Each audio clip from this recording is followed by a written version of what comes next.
أعوذ بالله من الشيطان الرجيم. بسم الله الرحمن الرحيم.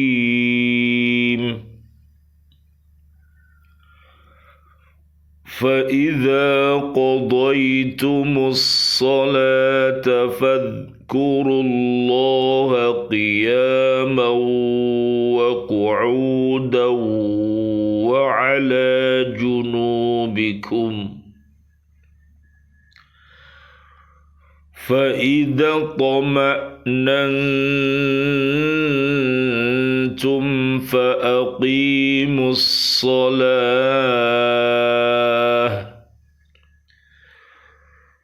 إن الصلاة كانت على المؤمنين كتابا موقوتا. ولا تهنوا في ابتغاء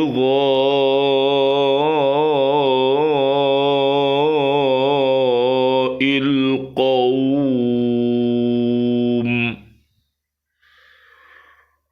إن تكونوا تألمون فإنهم يعلمون كما تألمون،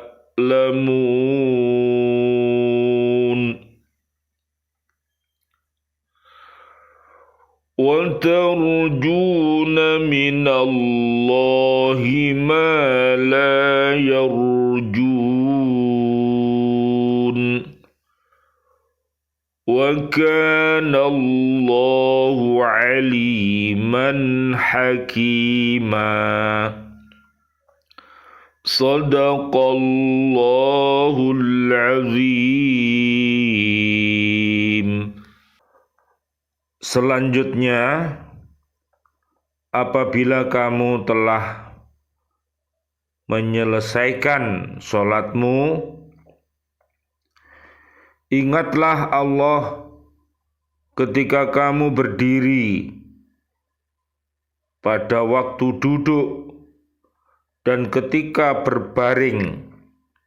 Kemudian apabila kamu telah merasa aman, maka laksanakanlah sholat itu sebagaimana biasa. Sungguh, sholat itu adalah kewajiban yang ditentukan waktunya atas orang-orang yang beriman.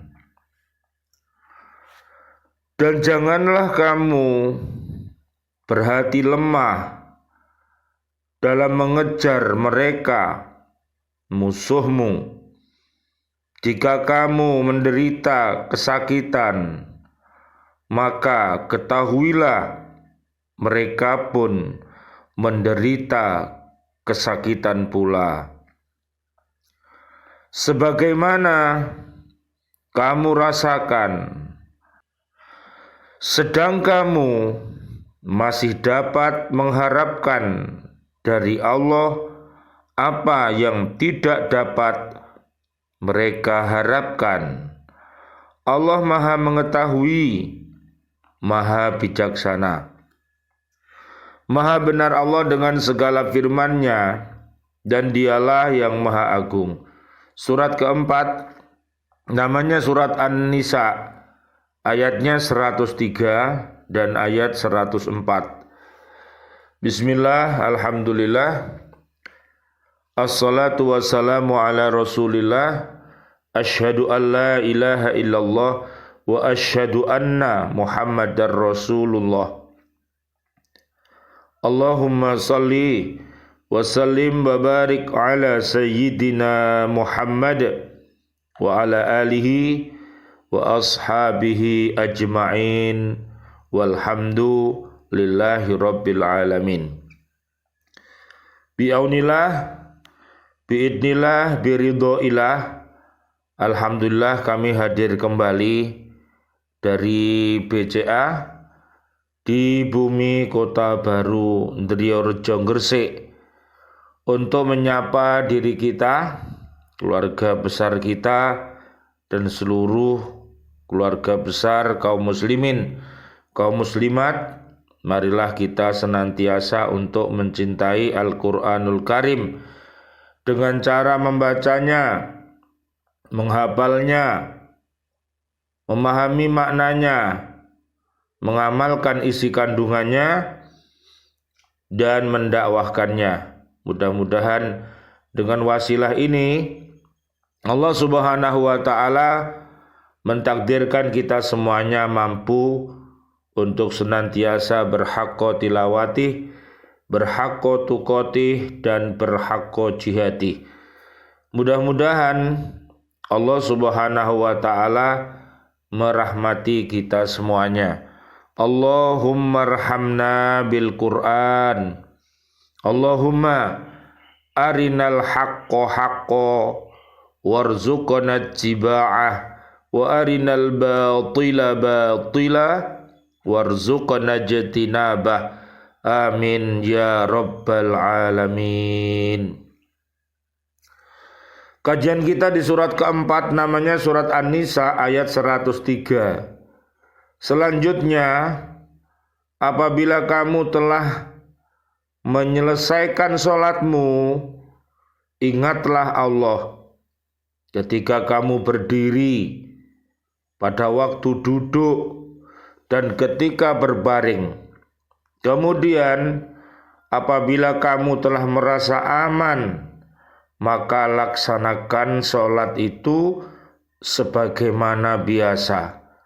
Sungguh, sholat itu adalah kewajiban yang ditentukan waktunya atas orang-orang yang beriman. Marilah kita perhatikan betapa Allah Subhanahu wa Ta'ala dengan kasih sayangnya kita ini kewajiban sholat dalam keadaan aman, dalam keadaan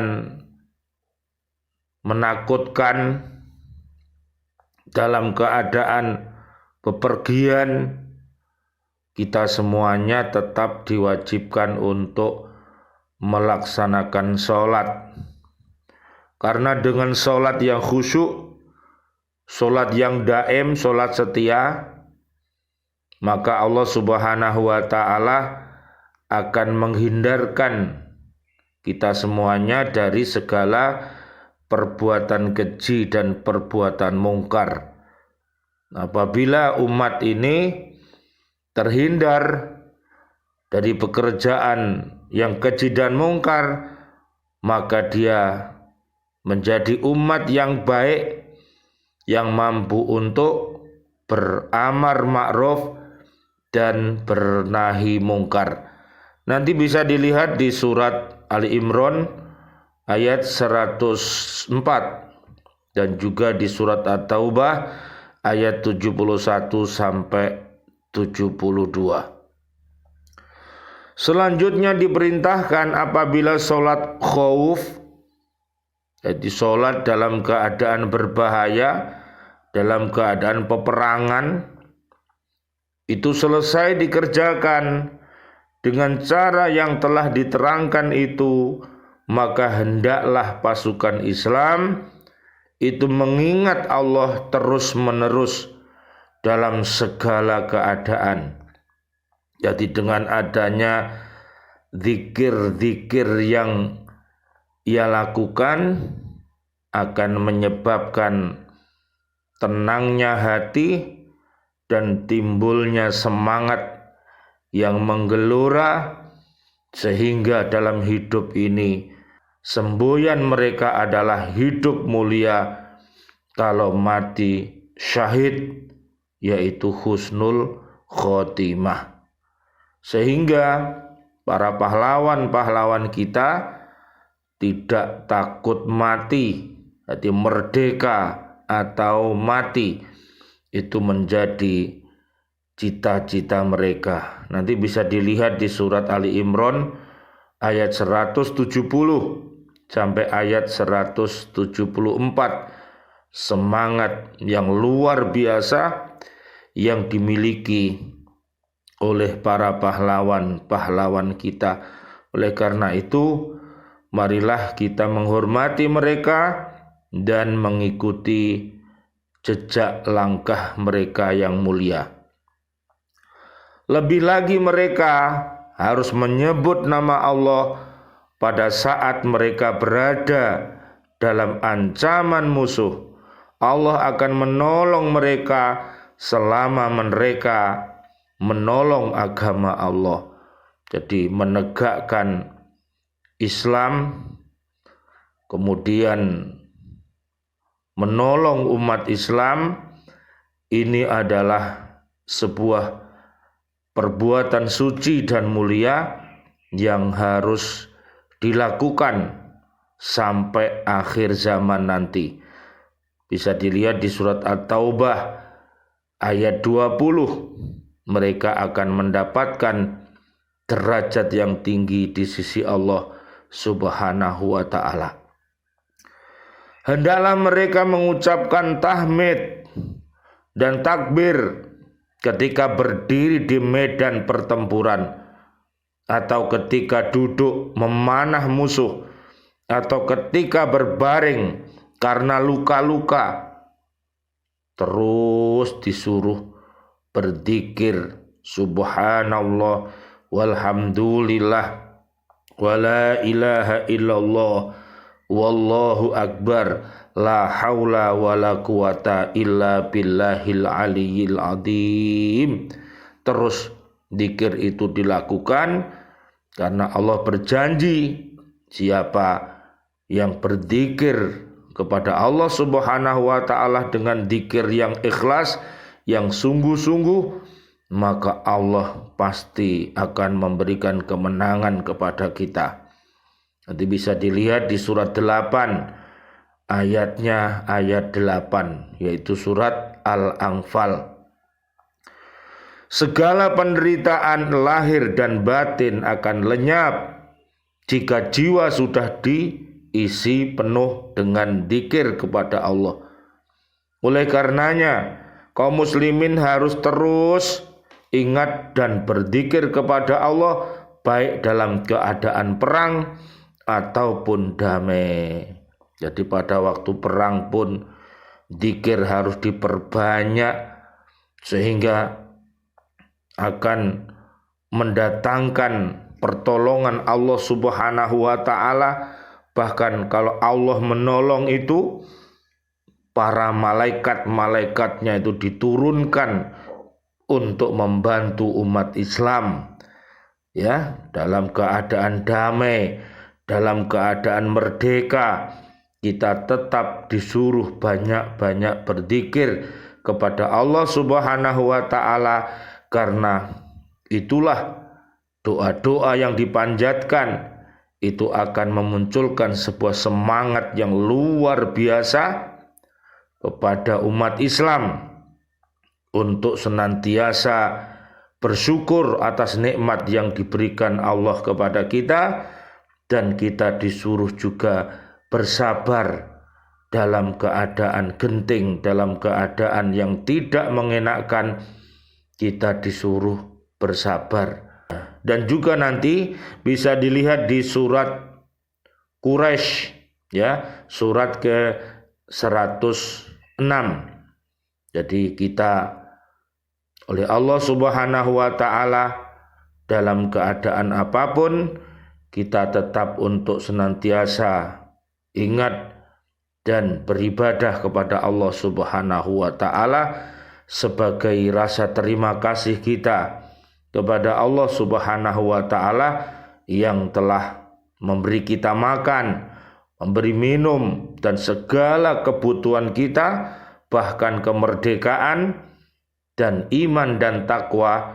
Itu sebuah nikmat yang luar biasa yang harus kita syukuri. Orang yang beriman setiap saat berada di dalam perjuangan. Pada suatu saat dia berperang, dengan musuh. Pada suatu saat lain dia bertempur melawan hawa nafsunya. Inilah jihad.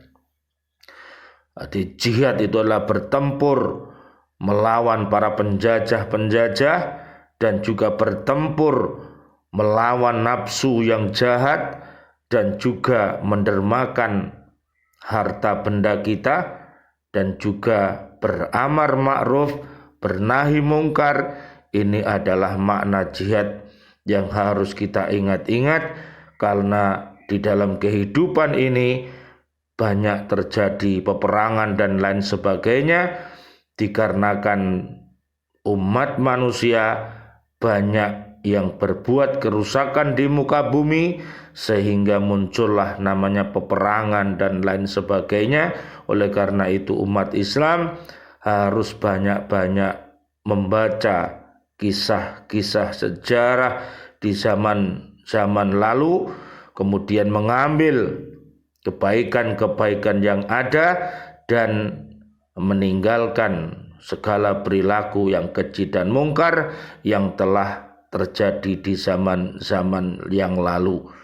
Mudah-mudahan umat Islam, seluruh kaum muslimin, kaum muslimat, warga NKRI ini menjadi pribadi-pribadi yang beriman takwa, sehingga jadi apapun dia akan menjadi orang-orang yang baik, orang-orang yang berakhlak mulia, dan orang-orang yang akan mendapatkan derajat prestasi yang tinggi, yaitu selamat dunia akhirat. Amin ya rabbal alamin. Demikianlah berzikir mengingat Allah diperintahkan setiap saat, karena dia mendidik jiwa, membersihkan rohani, dan menanamkan kebesaran Allah dalam hati. Jadi kalau zikir itu sudah bergelora, sudah senantiasa memancar di dalam hati kita, dalam jiwa raga kita, maka orang itu akan menjadi orang-orang yang kinasih Gusti, orang-orang yang dikasih sayangi Allah.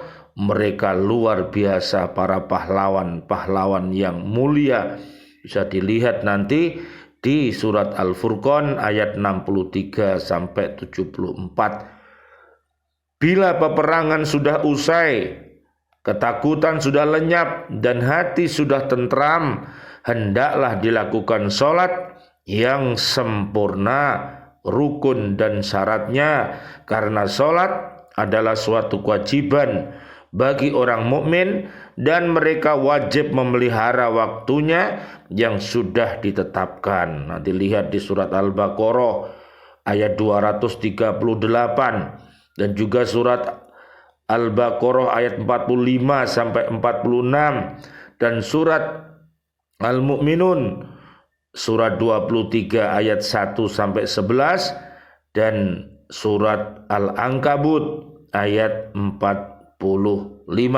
Betapa hebatnya yang namanya bertafaqoh fiddin, membaca Al-Quran, memahami Al-Quran dan mengamalkannya. Dan sholat adalah merupakan ibadah yang diutamakan. Paling kurang 5 kali dalam sehari semalam umat Islam melakukan sholat agar dia selalu ingat kepada Allah Subhanahu wa ta'ala, sehingga meniadakan kemungkinan terjerumus ke dalam kejahatan dan kesesatan bagi orang-orang yang ingin lebih mendekatkan diri kepada Allah. Waktu 5 kali itu dipandang sedikit, maka dia menambah lagi dengan sholat-sholat sunnah dan pada waktu-waktu yang telah ditentukan dalam agama. Oleh karena itu, marilah umat Islam mengingat 17 Ramadan Al-Quran diturunkan, 17 rakaat sholat diwajibkan, kemudian 17 Agustus Allah memberikan kemerdekaan kepada kita. Dan mohon dilihat nanti di Al-Quran ada surat 17, namanya surat Al-Isra atau Bani Israel, ya, ayat 1 sampai ayat 100. 11. Utamanya dilihat di surat Bani Israel ini ayat 4-8. Kita harus berhati-hati tingkah-tingkah para penjajah yang sangat membahayakan umat Islam, makanya umat Islam harus berhati-hati. Ayat 104, kemudian diterangkan bahwa sesudah selesai pasukan Islam menunaikan ibadah sholat, haruslah dia siap kembali menghadapi musuh. Jangan ada sedikit pun rasa gentar dalam menghadapi musuh. Dalam peperangan, bila tidak menyerang, pasti diserang. Pada ayat ini sebenarnya ada perintah untuk teguh menghadapi musuh, karena semangat tempur yang lebih tinggi akan menentukan keberhasilan. Allah memerintahkan agar pasukan Islam senantiasa bersiaga dengan tawakal kepada Allah. Kesudahan suatu peperangan ialah penderitaan, dan penderitaan bukan saja bagi si penyerang, bahkan juga bagi yang diserang. Allah berfirman, "Iyamsaskum qorhum faqad massal qauma qorhum mithluh." Jika kamu pada perang Uhud mendapat luka, maka mereka pun pada perang Badar mendapat luka yang serupa. Surat Ali Imran ayat 140. Jika musuh dapat sabar menahan derita, mengapa kaum muslimin tidak sabar? Pasukan Islam patut lebih sabar dan lebih tabah dari orang kafir, karena mereka mempunyai harapan dari Allah yang tidak dimiliki oleh orang kafir. Allah menjanjikan kepada para mujahid Islam sekurang-kurangnya memperoleh satu dari dua keberuntungan, yaitu mereka memperoleh kemenangan dalam pertempuran atau surga bagi yang mati syahid. Janji Allah ini mendorong setiap pejuang Islam untuk berjuang lebih gigih, sabar, dan berani. Allah mengetahui segala apa yang bermanfaat bagi agama dan bagi kaum muslimin. Dia tidak akan memikulkan beban di luar kesanggupan mereka, karena Dia maha bijaksana sesuai dengan ilmu dan kebijaksanaannya. Maka keuntungan pasti di pihak yang benar dan kehancuran pasti di pihak yang batil. Jadi inilah yang akan menjadi semangat kita umat Islam, senantiasa untuk berzikir, ya, untuk berfikir, ya, zikir, fikir, ya, ikhtiar, tawakal, dan istiqomah, ya, sehingga bisa memunculkan jiwa-jiwa pejuang itu pada diri kita semuanya. Mudah-mudahan Allah Subhanahu wa Ta'ala menjadikan keluarga besar kita, anak cucu kita, siswa-siswi kita menjadi para pejuang-pejuang pada masanya nanti, sehingga Allah Subhanahu wa Ta'ala senantiasa memberikan keberuntungan, memberikan kemenangan dan prestasi yang tinggi, sukses dunianya, sukses di alam barzah, sukses di akhirat, sehingga bisa kumpul bersama Rasulullah sallallahu alaihi wasallam. Allahumma sholli wa sallim alaih, dengan para sahabat-sahabat setia, para habaib, para kiai, para ustadz, dan seluruh kaum muslimin muslimat di surganya Allah Subhanahu wa Ta'ala.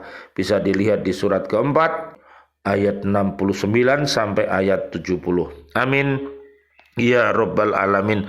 Rabbana taqabbal minna innaka antas samiul alim wa tub alaina innaka antat tawwabur rahim. Ya Allah yang maha rahman, ya Allah yang maha rahim, kami memohon kepadamu untuk seluruh saudara dan saudari kami, kaum muslimin, kaum muslimat yang masih hidup.